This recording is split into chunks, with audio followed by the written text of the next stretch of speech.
Bon, nous ne sommes vraiment pas d'accord avec beaucoup d'éléments issus de la déposition de ce témoin qui était à l'époque ministre de la Jeunesse et des Sports et qui était responsable de l'utilisation du stade du 28 septembre, stade où les massacres en cause ont été commis.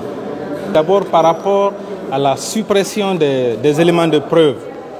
Le directeur des sports a clairement indiqué que le stade avait été nettoyé. Lui, il vient déclarer que le stade était intact lorsqu'il est venu au stade 10 jours après. Il faut également noter que le directeur adjoint et le directeur général des sports aussi étaient venus au stade dès le lendemain des événements. Donc, leurs déclarations sont en contradiction avec les déclarations de monsieur le ministre des Sports.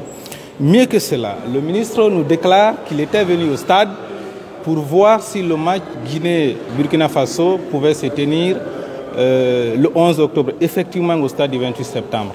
Parce que déjà le 5 octobre 2010, la fédération du Burkina Faso, la fédération du football du Burkina Faso, avait déjà fait circuler une note électronique de la FIFA annonçant la délocalisation du match à Accra. Cela veut dire qu'au moment où le ministre venait au stade du 28 septembre, le match avait déjà été délocalisé. Et mieux que cela, il dit qu'il est venu 10 jours après le massacre du 28 septembre. Cela veut dire que c'est le 8 qu'il est venu et que c'est 2 jours après que la décision de la délocalisation du match a été prise.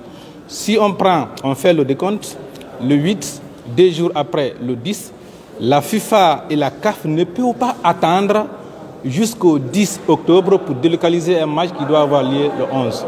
La déclaration du ministre ne tient pas, il est manifeste que sa visite au stade avait vraiment un autre objectif.